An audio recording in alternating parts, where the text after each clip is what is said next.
I'm not happy. I don't need Elizabeth Warren or the government giving away my money. Calling Mike Bloomberg an oligarch has implications in this country that I think are unfair and unreasonable. I care.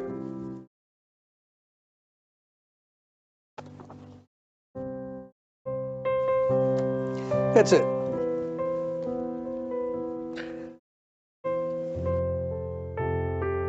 Makes you think of some rich person who got their money off of oil in Russia, who's taking advantage of a broken and dysfunctional system. Bernie Sanders saying, the country's corrupt, our system's corrupt. Be careful about that language, Bernie. You know, be careful. Oh, well, I'm sorry.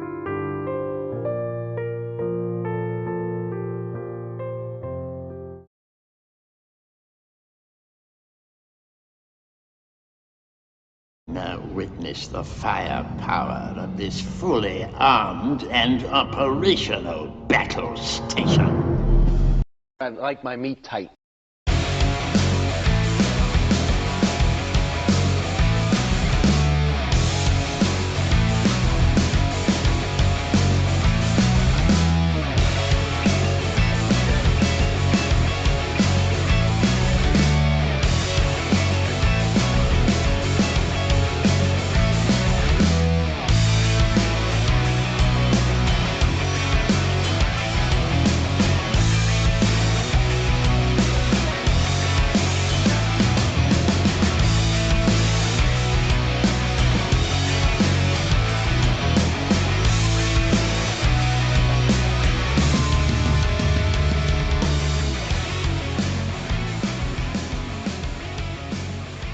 Hey everybody, welcome to the show, Run the Nation, Waldorf Nation. We got a good show today. We got a good show, also a bit of a rushed show today. So I had some PC problems earlier today, so I wasn't able to get as many stories prepared as I would like to, but nonetheless, we've got a few. We're going to have some fun. We're going to talk about Candace Owens. We got a Libertarian versus Sam Seder. That's fun. We got that Haitian story, the very, very complicated story. I'm going to try to make sense of it the best that I can for y'all, so we can see what's going on and who the different players are and the factions involved in ultimately try to at least, guess who could have been involved in the assassination attempt, the assassination of the Haitian president. So really interesting stuff. And then we also have, of course, right-wingers trying to stop the IRS from collecting taxes from rich people. Not for poor people, rich people, because of course. Before I get to that, please like and share the stream. Very important that you do so. Helps us out greatly, so please do that. Welcome all the new viewers, all the new Twitch viewers and subscribers, as well as everybody on YouTube. I just want to give a shout out to Humanist Report, Mike Figueredo. I had an excellent time on Dystopian Times last night with Tiffany Starr and Isaiah. Oh man, I'm terrible with names, but he's a candidate for one of the New York congressional districts. I want to say Thomas, but I might be wrong. So I apologize for that. I tell you, I am awful with names. So don't feel bad if I botch your name or don't remember. That's just what happens. But nonetheless, it was a great panel. I had a great time. Check it out. Humanist Reports channel. After the show, fun times. Yes, Tiffany and I did hang out with Mike, and it was an excellent panel. So, yes, it is Isaiah. And I don't remember his last name, unfortunately. You know why? Because Isaiah James. Thank you. Thank you. Isaiah Thomas. Isn't that a basketball player? I'm telling you, horrible. I'm horrible at names. I'm the worst. All right, anyway, this is why I write This is why I write things down. This is why I have to write things down, because I am terrible. But Isaiah James was fantastic. So, you know, if you're in the New York area, check him out. Massively left wing, which is what we like on this show. So, and I'm glad. I was really happy to have seen all of you there, or many of you there, to watch that show, because it was a lot of fun. And so, all right. Anyway, yeah, that's what I don't know why I could think of a basketball player from like the 90s and not remember. Yeah, for the Detroit Pistons in the 80s. Wasn't it the 90s as well? I don't know. Sports is another thing that I'm not good at, nor do I remember. So I'm so bad at this. All right, anyway. Not my fault my memory sucks. I suffer from CRS. Can't remember shit. All right, anyway. Enough about me. We're going to go into other things. By the way, there is some breaking news that happened before the show. Y'all remember Michael Avenatti? Yeah, the guy who represented Stormy Daniels, the guy who our own Farron Cousins, a friend of mine, apparently they got into it in DMs, and it was hilarious, because, look, yeah, Farron, of course, he does what he does. He called him out, you know, for being a hack, whatever, and Avenatti just went psychotic. It's so good. It's so good. Oh, hey, Matt. Matt, welcome to the show. In the comments, everybody check out his Kickstarter. This is Matt Strackbean. I'm sorry if I say your name wrong, because again, I'm terrible with names. But this is a guy who made that picture back there, is also doing a fundraiser. So check that out. Hey, you should let me go and find the link and put that in the chat here for you all, because that fundraiser, the Kickstarter, it's pretty awesome. Let's see. Here we go.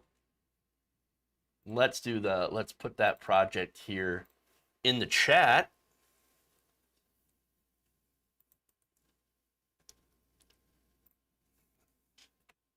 There you go. So everybody check that out. Go to that Kickstarter. Oh, I have to sign in here on YouTube. Hold on a second. Everything's disastrous, but it's okay.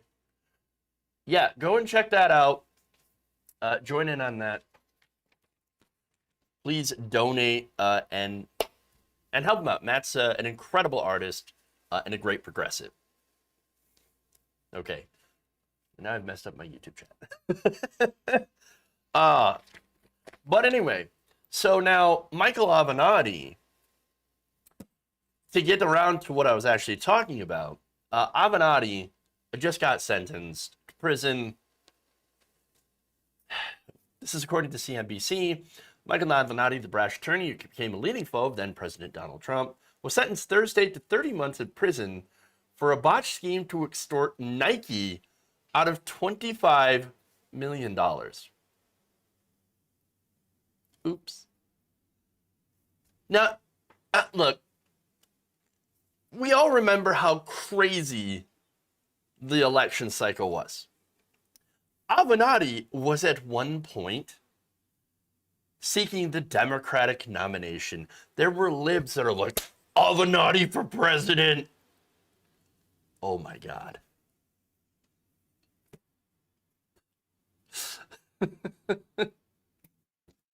Oh, it's so good.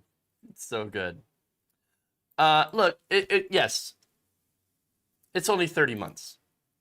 He could have gotten 9 years. Okay. And here's, the best part about this is how he cried during the sentencing. Here's what he told Manhattan Federal Court Judge Paul Gardiff. Quote, "I alone have destroyed my career, my relationships, of my life. And there's no now. I need to pay. I'm truly sorry for all the pain I caused to Mr. Franklin and others," referring to his former client, Gary Franklin, an amateur basketball coach. Wow. Tearfully. Sad. Baby. That's Avenatti for you. Yes. 30 months. But you know what? It's just, it's enough to, I think it's enough for me to just to see him cry. Good stuff. All right. So now, Gardiff said in the Nike scheme, Avenatti's conduct was outrageous. He had hijacked his client's claims and used them to further his own agenda, which was to extort Nike millions of dollars for himself. He outright betrayed his client, and so Avenatti had leveraged well, first of all, Franklin had retained Avenatti to pursue reforms by Nike, whom Franklin had claimed was corruptly paying amateur players and their families. Avenatti then leveraged that claim in early 2019 to demand not only a settlement with Franklin, but also a more lucrative consulting agreement from Nike for him and a high-powered attorney, Mark Garagos, in exchange for avoiding a press conference in which he would air Franklin's claims. Avenatti warned Nike's lawyer that the claims could have taken $10 billion off your client's stock market capitalization. Quote, "I'm not effing around with this, and I'm not continuing to play games," Avenatti told Nike's lawyers shortly before his arrest. Avenatti, it feels like Avenatti, like, he didn't understand the first rule of rich people. Don't mess with rich people. Okay? That's the first rule of America.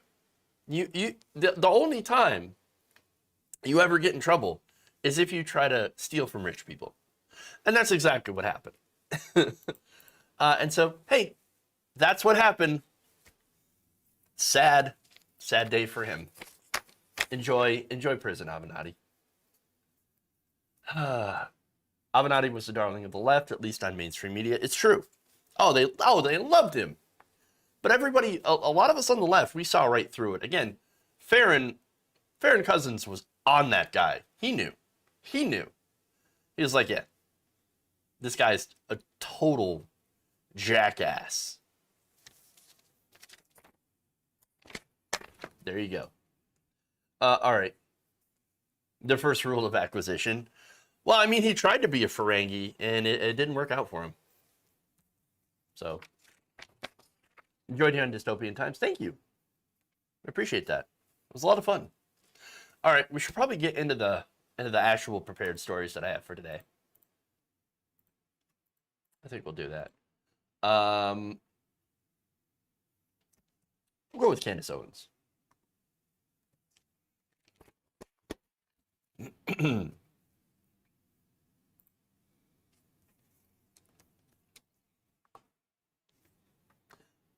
Candace Owens is at it again.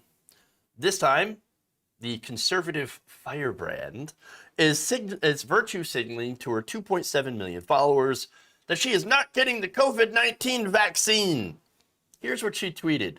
Quote, "Not one person in my family will ever touch the COVID-19 vaccine. That is the decision that we have made unabashedly as a family." Oh, well, you know, as Dom would point out, Fast and Furious, something stronger than family. So somebody's going to meme that. She also added, "Medical freedom is an individual right that should never be infringed upon, and any person who thinks otherwise has no place in our government." Funny how she talks about medical rights. It's almost as if she sounds like she's pro-choice there. But of course, she's going to come out later on and say, "Oh, no, I'm not actually pro-choice. Oh, no. But first, medical rights. You shouldn't get in the way of my medical rights. Unless you're, of course, transgender, according to her." This is what she told Glenn Beck last February about trans rights. She said, "I am so outwardly against the trans movement. Don't even get me started. They call me transphobic. Give it to me. I know where this is going to end." Well, you know, of course, and everybody gave it to her. All right. She also added, that is one of the most dangerous things that's happening right now. Weakening men, turning men into women. It is an evil thing that's happening right now with the trans movement. Okay, but wait a minute. The turning men into women thing? Well, for one, hey, Candace Owens, I'm glad that you have admitted that trans women are women. Thank you. And guess what? Transitioning is also an example of medical freedom, allowing people to transition. If people want gender reassignment surgery, they should be able to get it. That's their medical freedom. That's none of your business, Candace Owens. It's also none of your business, by the way, if a woman feels as though that she needs to have an abortion. That is also considered medical freedom. As the Root writer Monko Harriet posted, quote, bold move by Candace to come out as pro-choice. To my body, my choice. Another person added to that, my body, my right has been a common slogan at right-wing anti-lockdown rallies. Yes, the irony was lost on the participants. True. Now, of course, Candace Owens later on made her clarification and said this, quote, I have always been pro-medical choice, which is not true, and anti the murder of infants. Not sure why this seems to have startled some on the left who wish to conflate the two ideologies. Now, here's the thing. Candace Owens actually is conflating infants with zygotes. We're not even talking about developed fetuses or babies. Okay, and I understand that science is pretty hard for her to understand, but it turns out that there are actually stages of development for the unborn. At the point where it's still legal to abort a fetus, it actually hasn't developed consciousness and isn't actually considered an independent life. That's why the woman has the choice to abort in the first place. It is actually, at that point, fully dependent on the mother. It's actually quite literally in a parasitical relationship with the mother. And I say that because, and I know that offends a lot of people, right? But think about it this way. There are no benefits granted to the mother's body from carrying the infant, right? However, there tends to be a lot of drawbacks from a medical perspective. It's actually incredibly taxing on the mother's body to carry a fetus to term. Pregnancy is, turns out, difficult. She should know that because she just had a baby. That's the medical reality. That's one of the reasons that we say, well, how we don't think that it's right to force someone to go through a pregnancy that they don't want. They shouldn't be forced by the government to do that. That's what pro-choice is.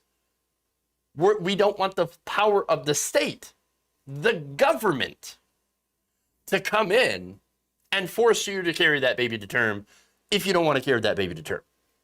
Okay? Understand. That's what we want. Now, Republicans are in favor of using the power of the state, the government, big government, whatever, to force women into carrying fetuses to term that they might not want. Or ones that, even if they do want, might have developmental issues, might be dead already, and still be forced to carry to term in some places, or be the product of rape and incest. And so, yeah, that's what Republicans want. Now, you tell me, who's actually in favor of medical freedom? What she's doing, understand that Candace Owens is virtue signaling to her conservative fans. That's what this is, okay? Now, her conservative fans are anti-vax. Now, if her fans were pro-vaccination, there is no doubt in my mind that Candace Owens would be going around saying, oh, look at my vaccination. Look at that. Go get it. Go get your vaccine. It's just good for everybody. You're a real patriot if you get back. See, it doesn't matter to Candace Owens what side she's on in the debate, as long as there's money on her side. As long as she has attention. But understand, okay, that this is dangerous.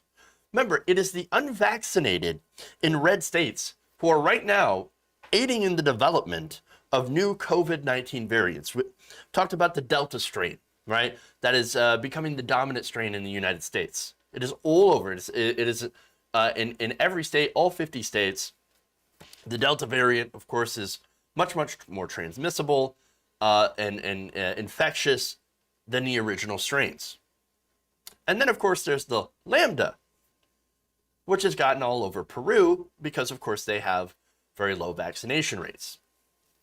And so, yeah, let me give you some examples, by the way, of just how few of the of the people in red states are vaccinated. Alabama only has a 30.83% of its population who are fully vaxxed.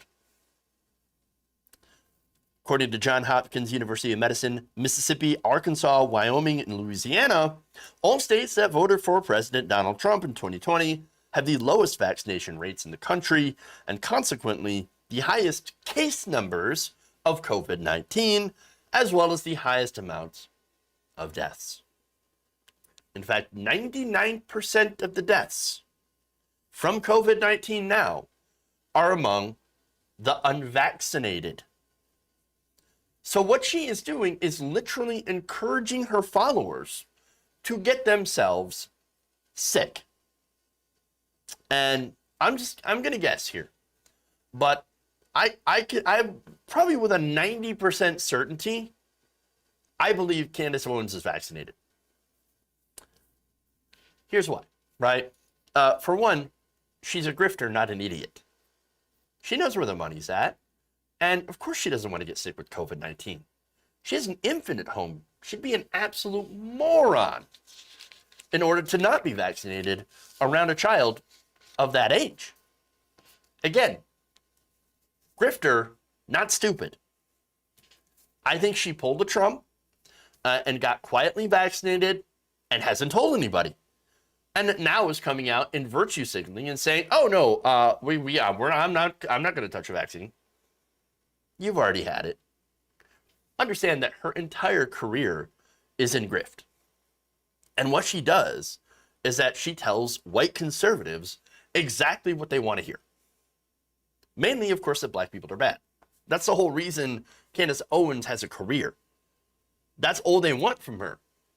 Token black conservative to come on and talk about how black people are bad. That's it. That's her shtick. And while all of that stuff is wrong, it's absurd, it's bad, going against science and telling people not to get vaccinated, well, I mean, that's dangerous. Again, encouraging her followers, go ahead, don't get vaccinated, don't wear a mask, get sick. Oh, and by the way, while you're doing all that, please send me money. Please watch my videos. Again, for her, this is all about the paycheck. It is all about selling herself out for cash while gaslighting her fans. Oh, no, COVID's not that bad. Oh, the deaths you see, fake. Oh, they're pumping up the numbers. You know what the real problem is? Oh, the real problem is vaccines. And the real problem is the Democrats who hate freedom. That's what it is. Candace Owens is, of course, disgusting, a terrible person, the grifter of the highest magnitude, and she's harming her own people, her own supporters. Okay.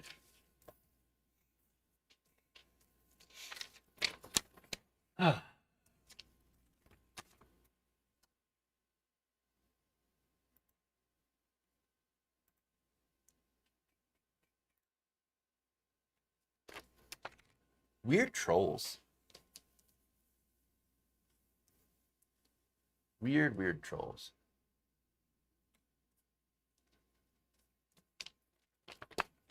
Okay. Moving on.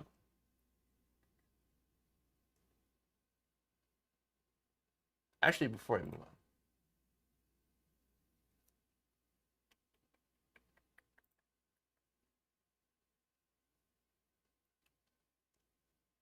I'm smart. That vaccine got a microchip.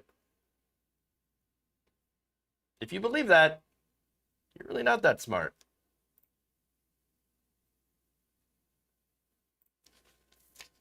Yikes. Wow. Unhinged. Unhinged. Okay, anyway.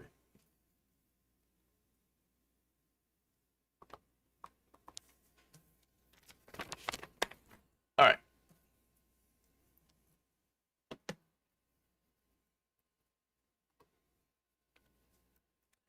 Following the Steven Crowder meltdown, the Majority Report has been getting some attention from the right wing.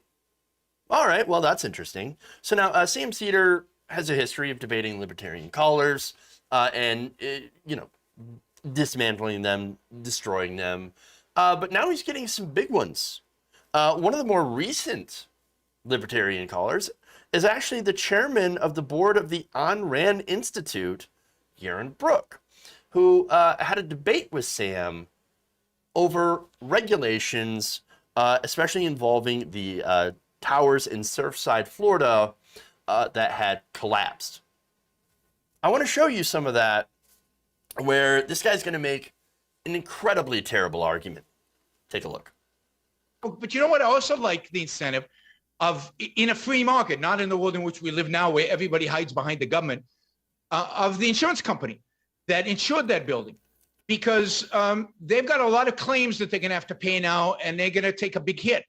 They, in a free market, they would have sent an inspector. Now, in the world we live in today, they don't, because they rely on the government inspector, which probably was not a good idea. No, because the government inspector made it quite clear that there were problems there. The private inspectors, I'm sorry, 20 years ago when the building was built with a basis. I'm sorry. The private inspectors also, the engineering company that was in there, the private owners of that building made the decision not to fix it. Now, were there stricter government regulations? Then why are we worried about it? Then they made a decision and they suffered the consequences. Because there's 100 people who made a decision, who made a bad decision, and suffer the consequences of it. I'm not justifying the building collapsing. I'm saying that people make decisions. If I make a decision to walk into the street without looking, should the driver be limited in his capacity to drive because I made a stupid decision? The point is that there are, what you want is for the people who make the decision to suffer, to benefit from the consequence of their actions. Okay. So I'm actually a little confused by this video, okay? Because on the one hand, he's talking about, the owners of the condo and the insurance companies, well, they're going to lose out. And so they're the ones, the building owners especially, they're the ones that should be held with the consequences. And then he makes that ridiculous comparison by saying, well, they made a bad decision. Well, who made a bad decision? The people who lived there? Because that's kind of what I got from it. And maybe I'm wrong, and maybe I'm like reading into what he was saying. But when he said, like, if I make a decision to walk into the street without looking, should the driver who hits me be limited in his capacity to drive because I made a stupid decision? So that to me sounds like he's blaming the people that are living there, or that were living there in the condo, for dying as a result of the condo collapsing. That's ridiculous. That is, and again, maybe I'm not, again, maybe I'm reading into this, or else no one else caught that because of the rest of the stupidity of his argument. But that's disgusting. If you're going to blame people who, by the way, would not know, how is a regular person who's living in that condo, living in that building, going to know if the structure itself that they're living in is sound? Well, they're not. They generally think, well, look, I pay rent, or I pay for this building. I assume that it's safe. And if it's not, shouldn't it be up to the owners or the people to come and tell us, hey, this is not safe, maybe you should move somewhere else? I mean, you would think so. But anyway, now, I first of all, I love how, I should say, second of all, I love the idea that he says, oh, if we only had a free market, everything would be great. But we don't have a free market, and it doesn't exist.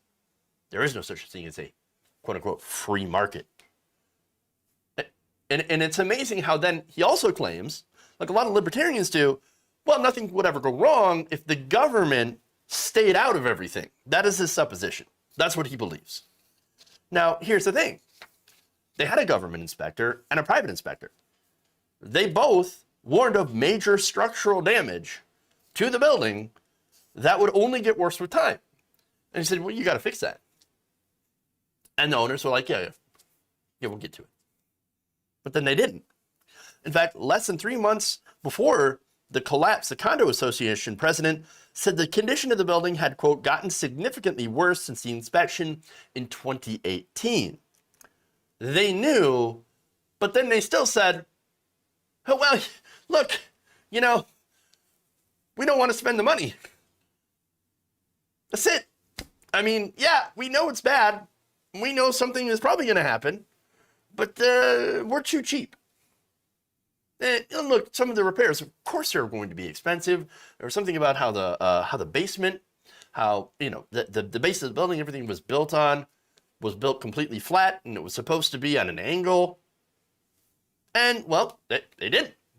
And then going through, they would have to do something major to actually fix that, so that the water would drain properly, right? And so understand this, you got the water damage in there that gets in the cracks in the cement and weakens the structure. And then, of course, you had the climate change and with salt water coming in and weakening the structure further, all that stuff, right? So, but that would have been expensive.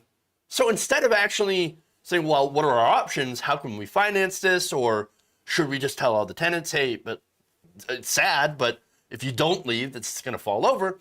No, they did nothing, and they continued to collect rent. That's it. That's what they were going to do. They knew. But again, who did not know? The people that were living there, the actual victims of this. They're the ones who really suffer the consequences of this building not being repaired.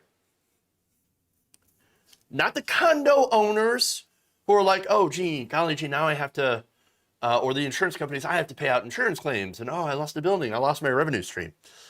Yes, of course they're out money. But guess what? 46 people are confirmed dead. That's it. That we know of. 94 people are unaccounted for and are likely still buried under the rubble. They trusted, again, in the fact that the owners wouldn't allow such a massive structural flaw to exist. They were still paying them. And this is what the owners did to them. It's not about government versus free market. I mean, not just. It's also about the trust between a tenant and the landowner, or in this case, the condo owner. Was no rent here that applied.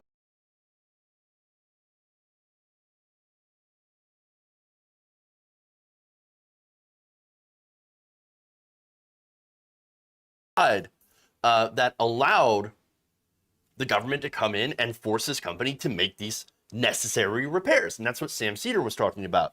If the government had stronger regulations, then they could, yes, say, hey, what we're going to do is we're going to force you to make these repairs so that your building is actually safe. This isn't just a bad decision like, oh, oops, oh, I messed it up.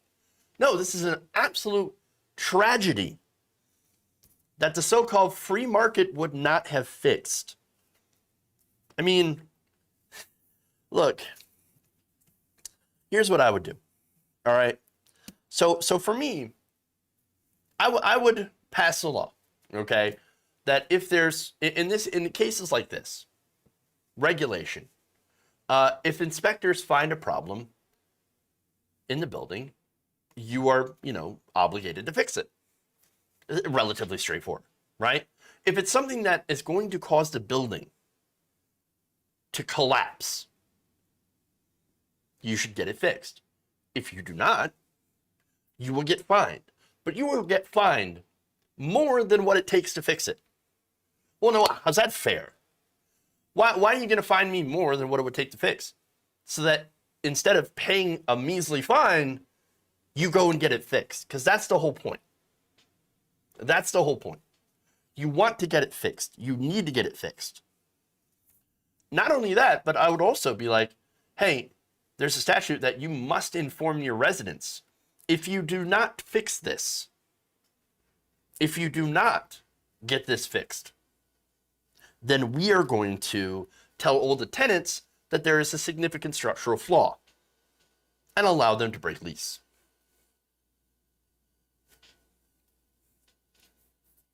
There you go. That's what I would do. That is something that I think the local government could do. But because of people like Aaron Brooks, the Ayn Rand Institute, Ron DeSantis, we don't have stronger government regulation. We don't have enforcement. And what you do have, though, is people who are dead. Money, yes, can be replaced.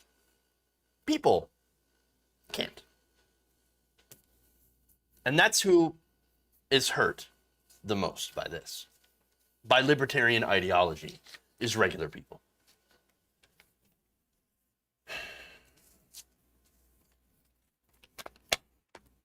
All right. Are we having some internet difficulties?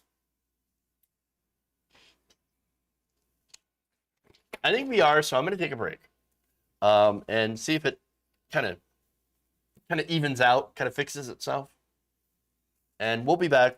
We got the Haitian story. But first, we're going to talk about tax dodging. Fun times. Stay right here on The Nation.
Give me a break.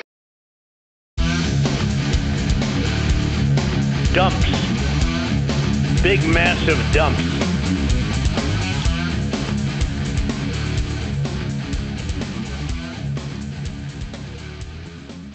Hey everybody, welcome back to the show. Around the Nation right here, Waldorf Nation. Jeff Waldorf here with you. All right, so I don't know what's going on with the stream here. Not sure, but we're gonna do what we can. I don't think I'm losing any frames, so it's saying, but hey, this is what it is. All right.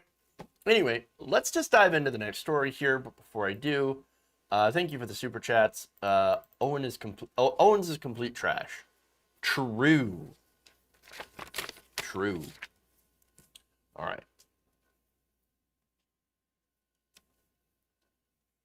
Moving on.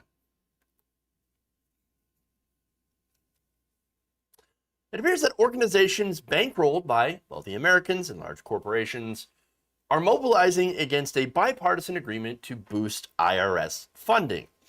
So that's according to reports by Jake Johnson of Common Dreams. He writes, the proposed $40 billion increase in the IRS budget, which was cut by an estimated 20% between 2010 and 2018, is part of an infrastructure package negotiated by a bipartisan group of senators and President Joe Biden. Now, Joe Biden, in his original push, wanted $80 billion in IRS funding. So that whole point was to, well, we're not going to raise taxes on the rich. We're actually going to have a lower tax rate than Obama, but a slightly higher tax rate than Donald Trump, somewhere at 28%. But don't worry, we're going to get revenue by cracking down on tax cheaters. Okay, well, now, again, his plan was to fund the IRS, so it would go after wealthy individuals. Now, the boost proposed by the bipartisan group was presented as a way to reduce the IRS tax gap, the difference between taxes owed and taxes collected by the federal government. That tax gap was last estimated by Treasury Secretary Janet Yellen as around $7 trillion. So that's a lot of money that the government has missed out in collecting taxes. So now you don't have to guess who collecting those taxes would impact the most. In fact, last month, you may or may not remember, ProPublica had published a series of stories detailing the pervasive tax dodging by the rich and corporations. In fact, the report detailed how in 2007 and 2011, the world's richest man, Jeff Bezos, paid nothing in federal income taxes. Just nothing. That's amazing. And in 2018, Tesla founder Elon Musk, the second richest person in the world, also paid nothing in federal taxes. And even when they did pay taxes, it turns out that they actually paid way less than you and I would as a percentage of their income. ProPublica found that the 25 wealthiest Americans only had a true tax rate of 3.4%. That's way less of an effective tax rate or a true tax rate than someone like myself or Warren Buffett's secretary, who also paid somewhere around a 0.9% or around a 1% true tax rate. So it's pretty obvious that rich people are massively getting away with not paying their taxes, not paying their fair share. Now, however, this money was meant to bolster, as I said, the IRS, to make sure that they could have the funding to go after these tax cheats, right?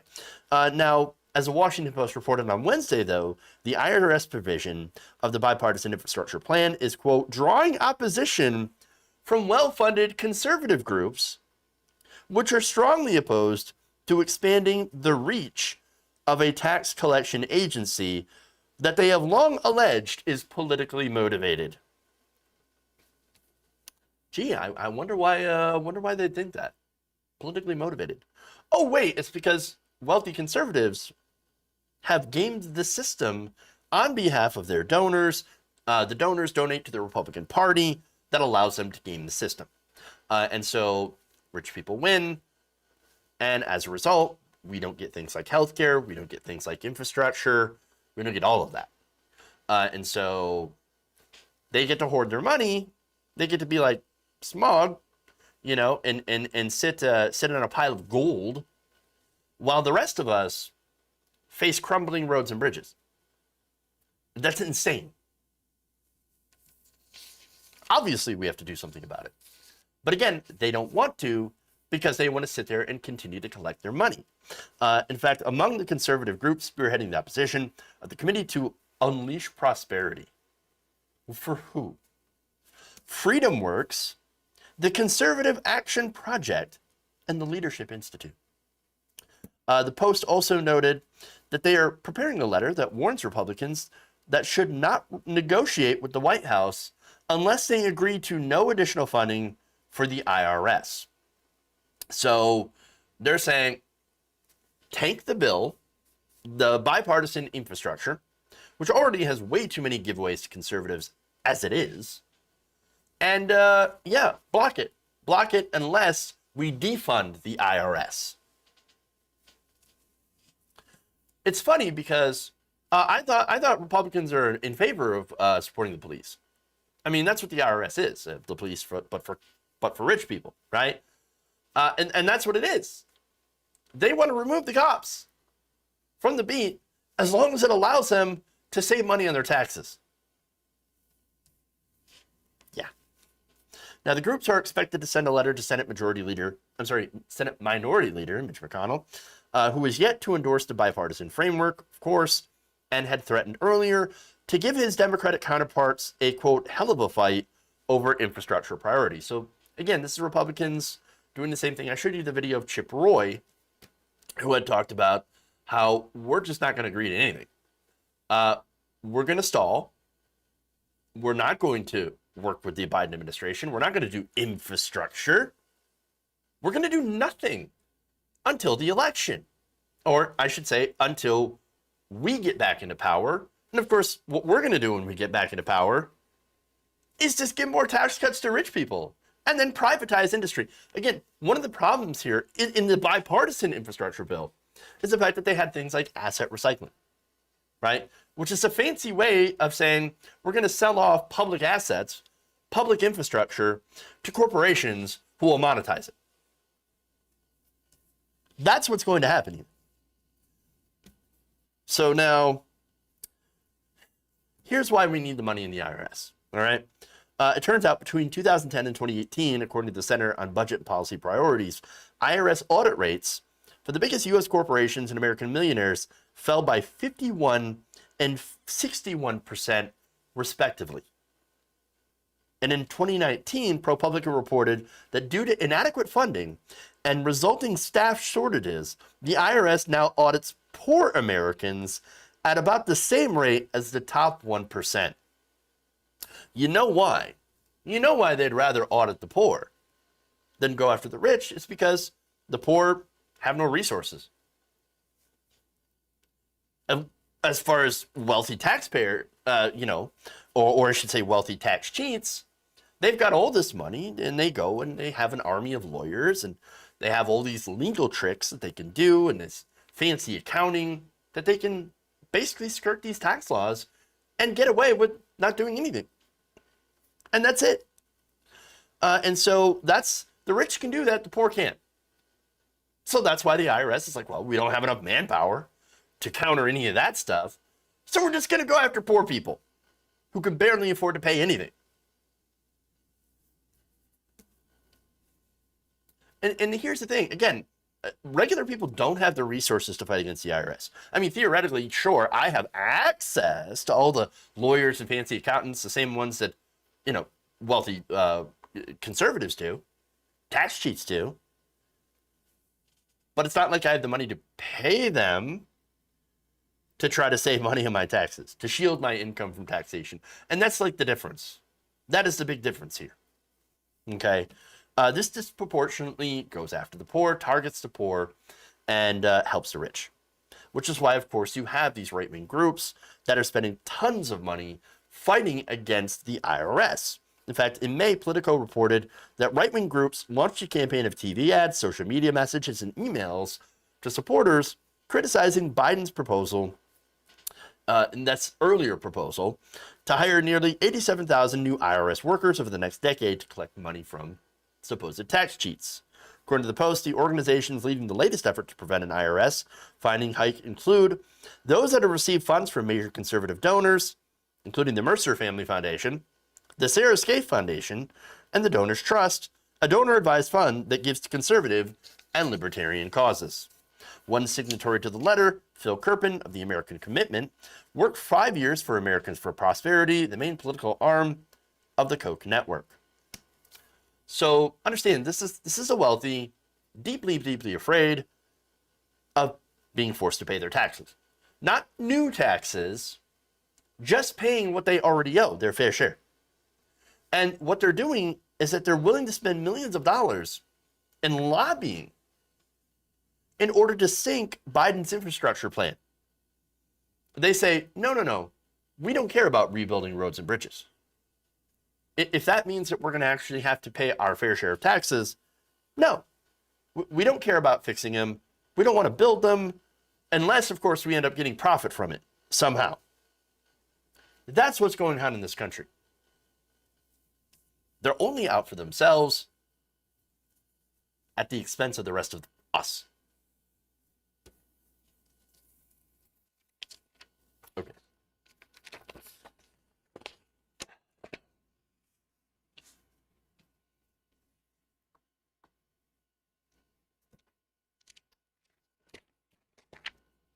To the Haitian story.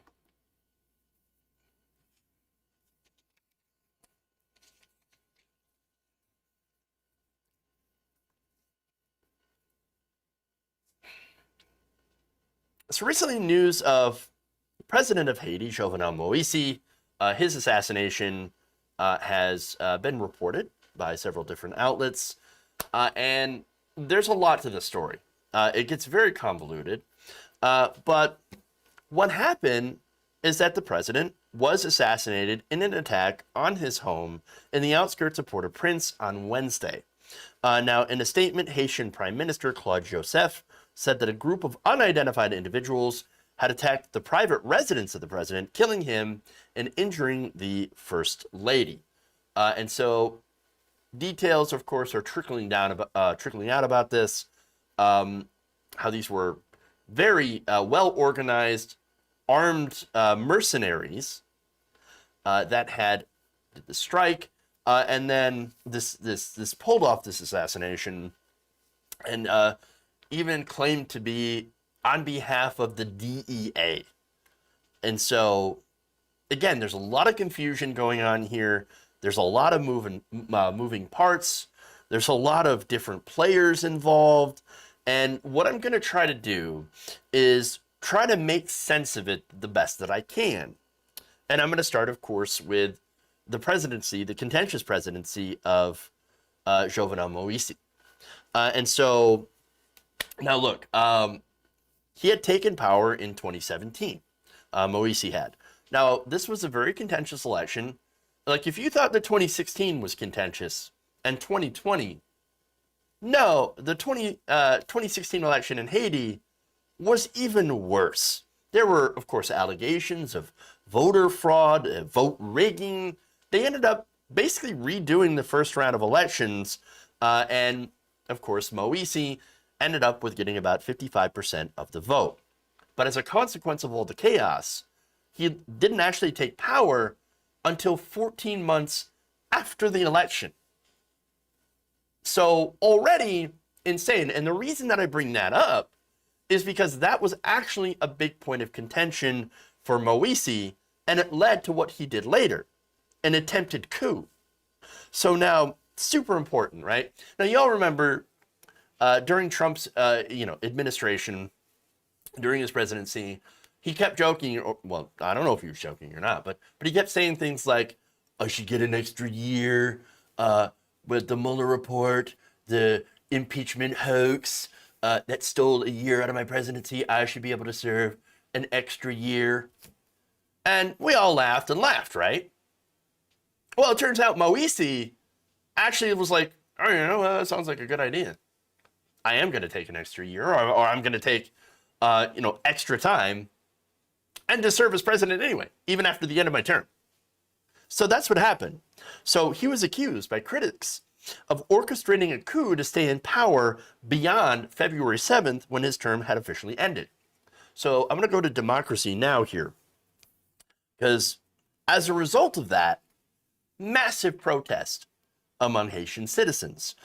In fact, they said, according to the report, for months, Haitians staged large protests against Moïse, demanding that he leave office. However, Moïse had clung to power with support from the Biden administration, which backed his claims that his term should end next year.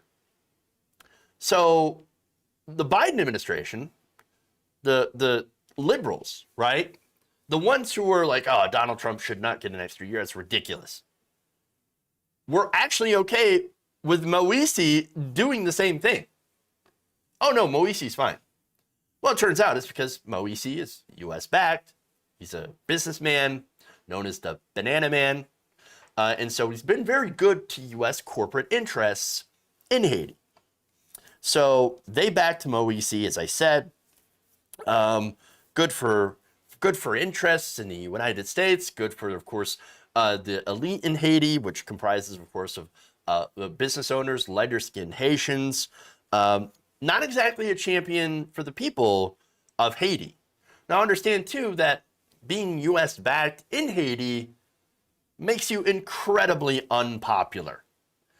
In fact, if you even utter the name Clinton in Haiti, well, I mean, I can't guarantee your safety. Let's just say that, okay? Because of what happened with the Clinton Foundation and, of course, the U.S. intervention overall in that country, with the United States backing, corrupt presidents over and over, of course, on behalf of U.S. corporations. And so, in fact, I'm going to go here to a quote from Dahoud Andre, who's a longtime Haitian community activist who spoke to Democracy Now! About this. He says that rumors had been flying about who was responsible for the death of Moise.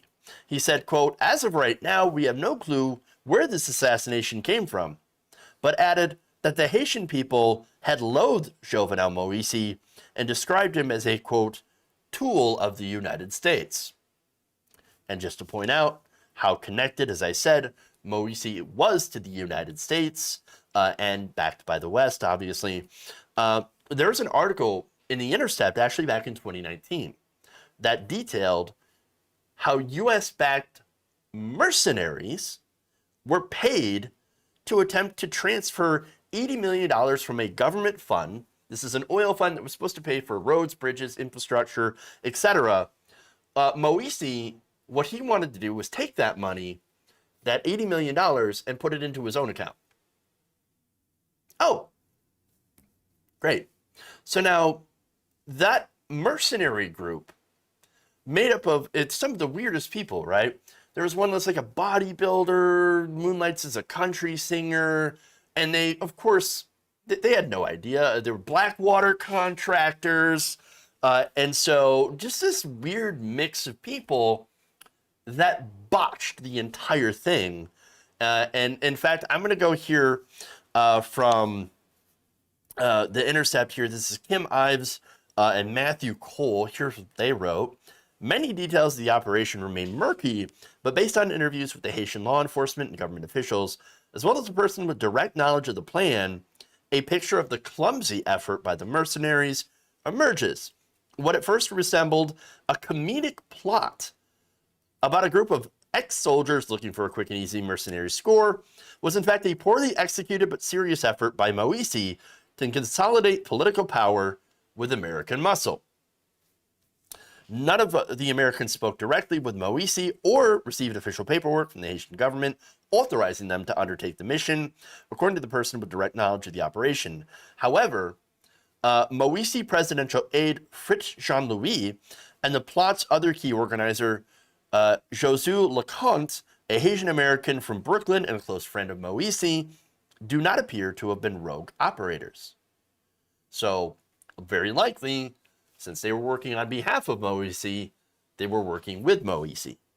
So now they ended up paying these mercenaries about $10,000 up front, and we're going to pay them $20,000 total, and actually said that they were also, quote, saving Haitian democracy. So within 3 days of landing, that team would be arrested, then released and sent back to the United States, having escaped criminal charges in Haiti. And all of this, by the way, was happening during historic protests against Moise for raising gas prices by 50% and backing the Trump administration's efforts to oust Venezuelan President Nicolas Maduro. And, of course, trying to embezzle money from that fund that was supposed to go to the hospitals and roads and all that stuff into his own account. So basically, the entire thing happened to have pissed off a lot of people. Regular Haitian citizens who despised him, of course, because of his corruption. Then you had his political foes and again, you had, as a result of the attempted political coup, you had the wealthy bourgeoisie who were very mad about this as well. So, yeah, there's more too. Turns out there's also a lot of organized crime factions going on in Haiti. There's a group literally calling themselves the G9. This is a group of 9 different organized crime syndicates, right, that have gotten together, headed by a man known as Jimmy Barbecue. Yeah. Okay. So now Mr. Barbecue, and of course it's not his entire name, but he said that he was, quote, launching a revolution against the country's business and political elites. And as Reuters reported last month, violence had spiked in Haiti's capital due to what the United Nations called unprecedented levels as rival groups battle with another for the police for control of the streets, displacing thousands or worsening the country's humanitarian crisis. So now, Mr. Barbecue, or Cherizier, I believe, is a former police officer and heads this so-called G9 Federation of Gangs. So yeah, if it's not already confusing, it always gets worse. Now, Mr. Barbecue is a suspect in several massacres of citizens in recent years, among other crimes, for which he was sanctioned late last year by the United States. Although he depicts himself as a community leader that is filling the void left by weak institutions. So, and of course, I am getting new reports that they have made arrests. And of course, some of the people had been killed. There were gun battles going on between police and these gunmen, these mercenaries. And so it's a matter of time before we figure out who they are actually working for and what's going to happen. So now there was also an interesting video that came out that was security camera footage from the assailants. Now, again, they came up to the door and they said, we're DEA, we're DEA, DEA. Well, they also had been filmed speaking to each other in Spanish. Now, Spanish is not the main language of Haiti. Again, most likely these mercenaries were likely contracted from other countries, whether it be Colombia or even the United States. Nobody knows. Nobody knows about what actually happened.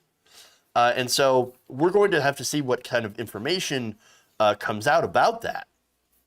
But it is very complicated.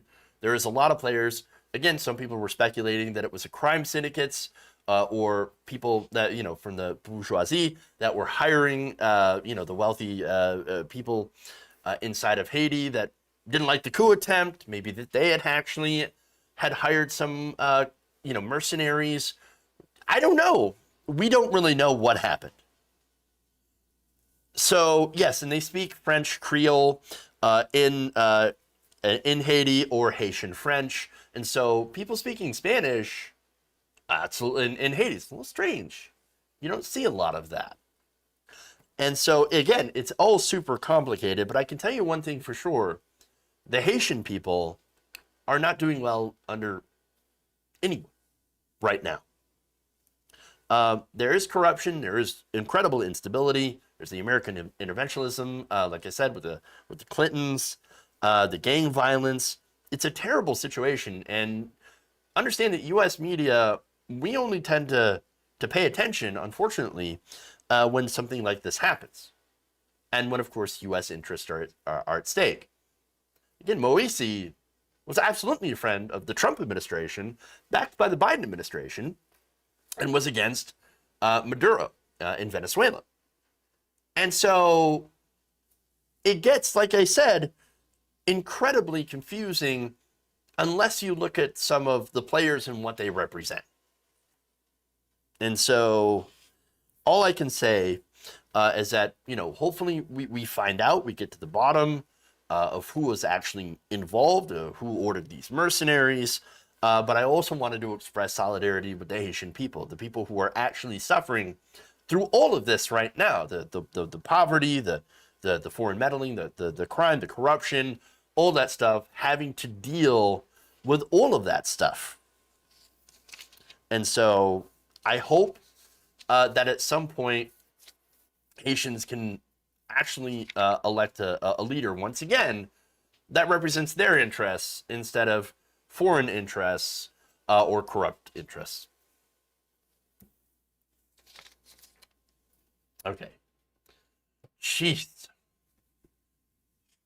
Again, yes, it is French, Haitian French, or Haitian Creole. So those are the two main languages that are spoken in Haiti. It could be a contract hit, but from whom?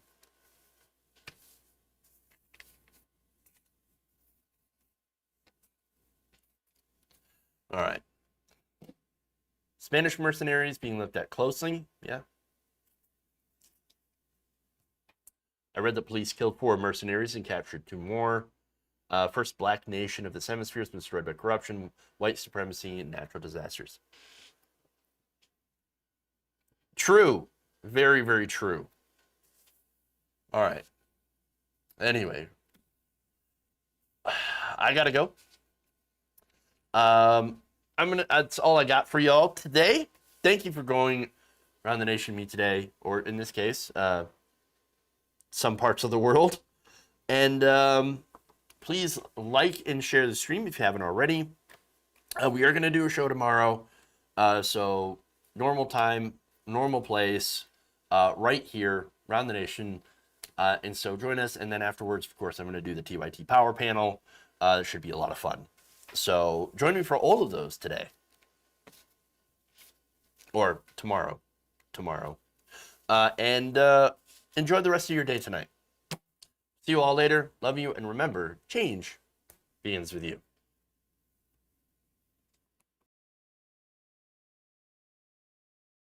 For the shark, NATO, except for food.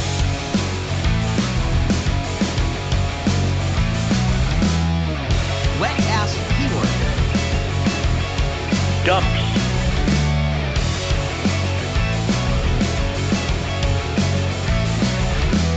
Mike Pence. Big massive dumps.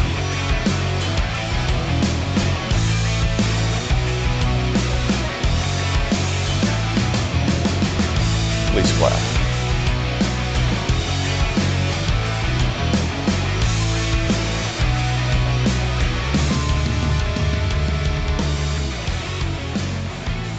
They're kicking me out the door. They're kicking me out the door.